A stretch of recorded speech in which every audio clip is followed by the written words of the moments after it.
Chers amis, bonjour. Donc on continue dans la Mishnah. Achet Mishachenra, Titraber la Racha. On voit ici qu'il y a une différence entre l'éloignement exigé du mauvais voisin et le fait de ne pas se lier avec le rachat. C'est pas les mêmes termes, c'est pas les mêmes termes. D'accord? On voit que le voisin, le mauvais voisin, on doit s'en éloigner. Tandis que l'impie, l'interdiction, c'est de se lier avec lui. Donc, qu'est-ce qui est pire? Le mauvais voisin ou l'impie? Qu'est-ce que vous dites? Pourquoi? On n'a pas le droit d'avoir... Non, mais dans le langage.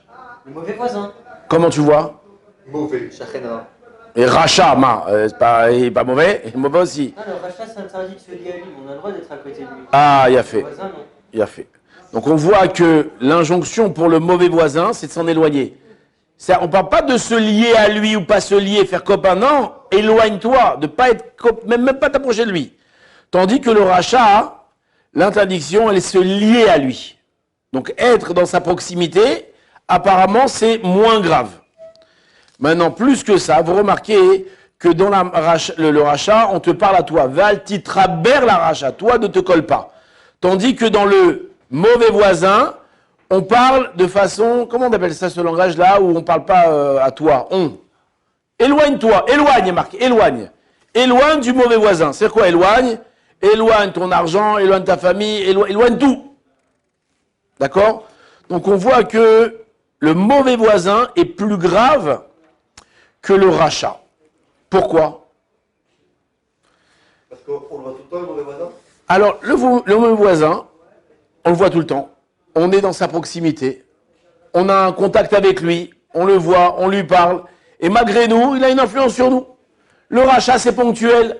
Le rachat, lorsque je dois les fréquenter un rachat, je dois parler qu'après. Alors, j'arrive plus ou moins blindé pendant quelques minutes, quelques heures, et je ne vais pas rester avec lui. Donc, on voit qu'ici, le Tana, il nous met plus en garde contre le mauvais voisin. Maintenant, regardez, ici, il y a un pirouche incroyable. Qu'est-ce qui détermine, qu'est-ce que c'est un mauvais voisin? On avait parlé la semaine dernière, on avait dit que mauvais, c'est quoi? Mauvais vis-à-vis du ciel et mauvais vis-à-vis des hommes.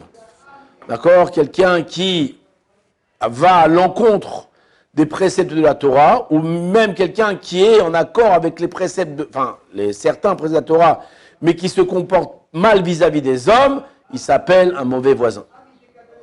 D'accord? Maintenant, mis à part le côté côté impie, il y a aussi des comportements qui ne semblent pas forcément être des comportements interdits, mais c'est des mauvais comportements. D'accord? C'est pas tout ce qui est pas marqué dans le Shulchan Arour qui est interdit. Il y a une chose qui n'est pas dans le Shulchan Arour, c'est interdit de faire.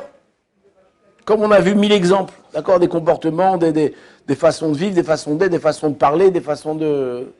Alors il m'a dit, ouais, où c'est écrit que c'est interdit de ce que je fais? Ah, c'est pas écrit, mais bon, c'est pas un comportement apte. Maintenant, regardez ce qu'il dit ici, le Magid de Mizrich, il dit un truc très joli. Il dit, Achek Mishachenra, éloigne du mauvais voisin. C'est quoi éloigne? C'est qui le voisin? C'est qui le voisin? C'est Akadosh Baruch Hu, le voisin. Où est-ce qu'il réside dans ton cœur? Et qu'est-ce qu'on te dit? Éloigne de ton cœur le mal, pour pas que le voisin, lui-même, il s'éloigne. Achek Mishachen, éloigne du voisin, le mal. Oui? Si le mal réside avec toi, alors le voisin, Akadosh Baruch Hu, va s'éloigner de toi. C'est joli ou pas? Comme ça, le Magid de Mizrich, il ramène. Maintenant, en réalité, le Rav Shalom Shvadron, ici, il ramène une preuve du verset. On voit que tant que Lot, c'était qui Lot? Le neveu d'Avraham, qui était un rachat qui se comportait mal, tant que Lot était avec Avraham, Hachem ne se dévoilait pas à Avraham, il ne conversait pas avec Avraham. Dès que Lot est parti à Sodome, Hachem va adresser la parole à Avraham. D'accord? Pourquoi? Parce que tant qu'Avraham il était dans la proximité du mauvais voisin, alors la présence divine, elle ne pouvait pas venir, elle partait. Enfin, elle ne venait même pas.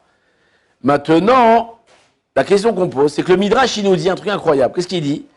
Il dit que Hachem, il en a voulu à Abraham que il ne se rapproche pas de Lot. Il ne rapproche pas les Karev.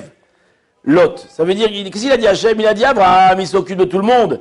Et de Lot, il s'occupe pas. Alors là, on voit qu'il y a une contradiction entre les deux paroles. D'un côté, on voit que la présence divine, elle n'a pas parlé avec Abraham parce que Lot est avec lui. Mais d'un autre côté, on voit que Hachem reproche à Abraham de ne pas rapprocher Lot. Alors comment c'est possible? Un truc qui va pas. Et là, il ramène un truc incroyable. Il dit, Bémet, Abraham, il aurait dû peut-être rapprocher Lot. Il aurait dû essayer de lui faire tchouva.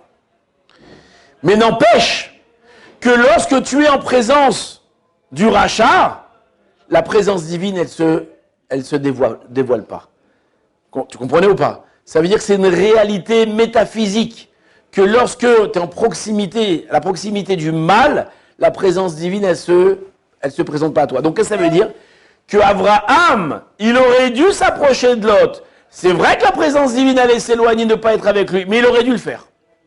Intéressant ou pas? Oui? Très bien. Ici, il y a une très belle histoire du Rav Shalom Shvadron, mais je vous invite à aller la lire, très intéressante.